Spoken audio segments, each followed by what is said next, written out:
pokok kebaikan, di mana kita tebarkan kebaikan-kebaikan untuk anak-anak yatim, dan sekaligus kita mendapatkan ilmu Allah. Quran menyebut kebaikan itu dengan sebutan saleh atau salihah kalau bagi perempuan. Saleh artinya baik. Baik dalam tuntunan agama kita itu bukan hanya sebatas kebaikan dunia, tapi juga kebaikan akhirat. Bukan saja kebaikan lahir, tapi juga kebaikan batin. Orang bisa menunjukkan kebaikan lahir, dia bisa berbagi dengan orang, bisa memberikan santunan kepada yatim, bisa melakukan ini itu di dalam segala kebaikan dengan tangan zahirnya.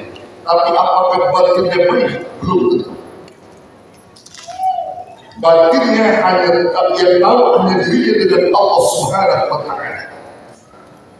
Maka kebaikan yang dilakukan, kalau kita bisa melakukan kebaikan zahir, maka dituntut kebaikan batin kita, agar apa yang kita keluarkan, agar apa yang kita berikan semata karena Allah, bukan karena yang lain.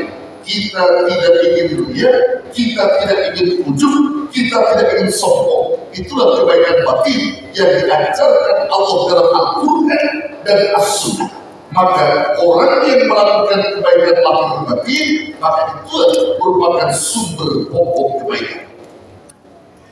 Jadi kalau orang berbuat baik ibu secara zahir gampang, ya, maka orang yang berbuat baik secara zahir lalu batinnya tidak bagus, tidak disebut saleh. Baru masuk kategori khair. Kategori khair dalam bahasa Arab itu sifatnya umum. Kebaikan yang bisa ditampakkan itu namanya khair. Kalau saleh masuk dua, kebaikan lahir dan kebaikan batin. Lahirnya memberikan bantuan, batinnya hanya dirinya dengan Allah yang tahu, dan dia lakukan semata karena Allah, bukan karena yang lain. Nah, kalau ini yang terjadi, maka kita sudah menyimpan pokok kebaikan. Karena itu kaitannya dengan tauhid kepada Allah Subhanahu wa Ta'ala. Itu yang dirahmati Allah, jamaah yang dirindukan surganya Allah Subhanahu wa Ta'ala. Di dalam kitab Risalatul Mu'awwadah wal Mudhaharah wal Muwazah lirraghibin fi suluki thariqil akhirah yang dikaryakan oleh Syekh Al-Imam Al-Habib Abdullah Ibnu Al-Hidayat Al-Hadrami Asy-Syafi'i rahimahullah ta'ala wa radhiyallahu anhu, disebutkan di kitab itu. Ibu, jadi saya ini masuk bangga dan bahagia juga ya, wali kota kita ini dzurriyyah ibu sekalian. Masya Allah, Al-Habib dzurriyyah. Jadi kita bangga ya, wali kota dzurriyyah. Asalnya Al-Qatiri, beliau mudah-mudahan kita doakan bahwa wali kota kita jadi gubernur, amin. Doakan, amin. Amin. Bahkan bukan hanya gubernur, presiden, insya Allah, amin. Ibu juga saya doakan suaminya jadi ketua RT. Yes, insya Allah ibu suaminya bakal bagus ibu ya. Masya Allah. Ini luar biasa, kita doakan. Beliau orang soleh, orang baik. Orang-orang soleh itu mesti di samping beliau soleh, beliau harus ada dalam jabatan agar bisa memberikan pengaruh. Karena banyak orang-orang yang punya jabatan tidak soleh, ini jadi masalah. Ya, kalau orang punya jabatan soleh, insya Allah berkah. Yang dipimpinnya itu berkah, karena yang memimpinnya soleh, lahir batin. Baik ibu, dalam kitab itu disebutkan Allah Subhanahu wa Ta'ala berfirman, wa awhallahu ila Adam alaihi salam al-ba'du khisal. Allah mewahyukan kepada Nabi Adam empat kebaikan, empat pokok, ya, empat pokok atau empat perkara kebaikan. Bihinna jibatun khairat. Di dalam empat pokok kebaikan itu merupakan sumber artinya bergabung seluruh kebaikan yang ada. Jadi seluruh kebaikan yang ada di kampung ini kumpulnya di tempat ini. Dan 4 kebaikan ini bagus bagimu, kata Allah, dan bagus pula bagi anak cucumu, anak keturunanmu, bila kita keturunan kepada mereka. Apa 4 pokok kebaikan yang dimaksud Allah? Yang pertama, khislatul li. Pokok perkara pertama kebaikan itu disebut Allah khislatul li, untukku, kata Allah. Ini kewajiban kita sebagai hamba memenuhi hak Allah.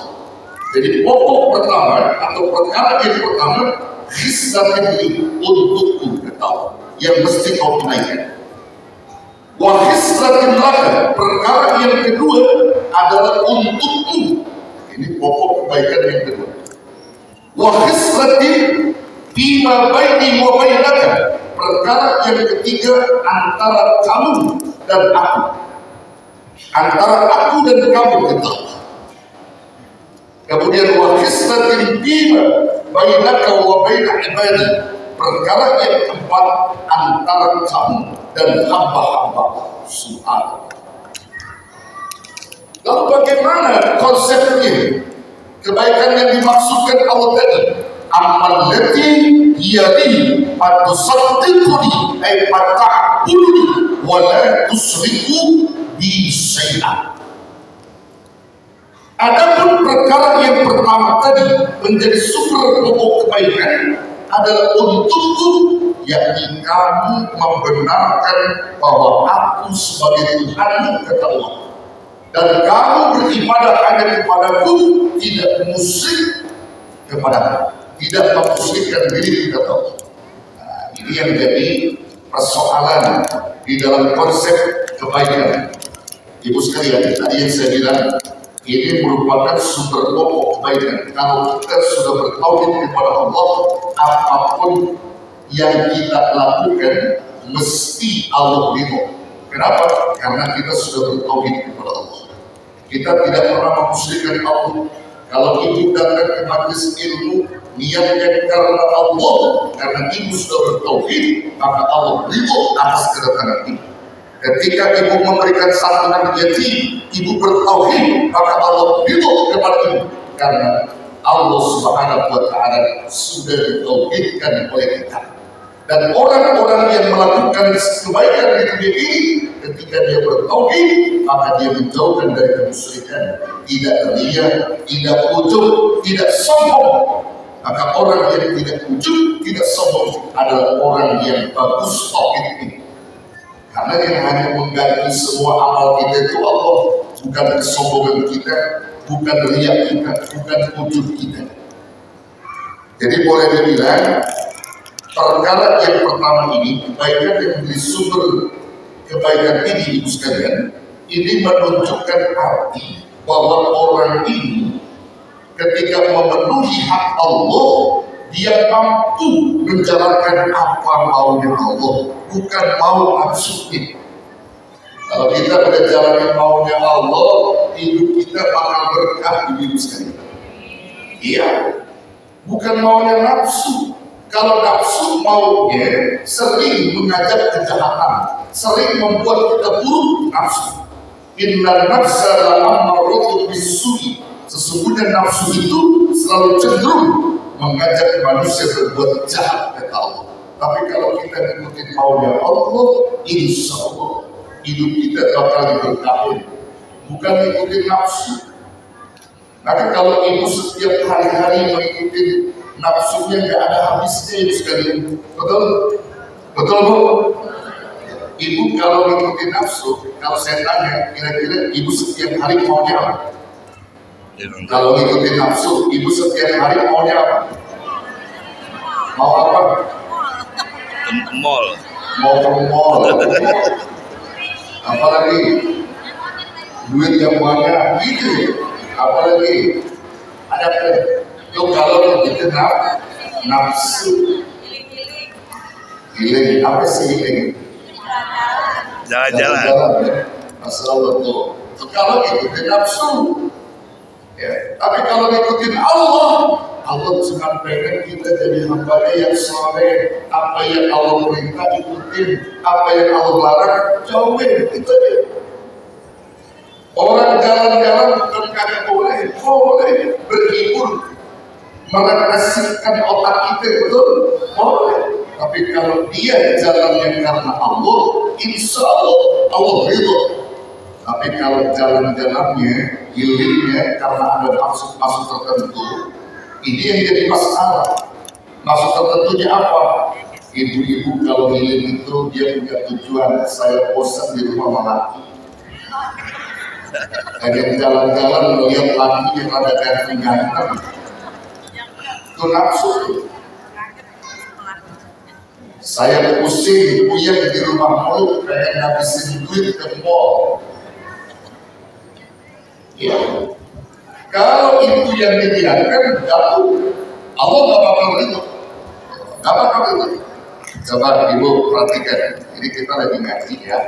Coba lihat di dalam kitab Zabur, Allah Subhanahu wa Ta'ala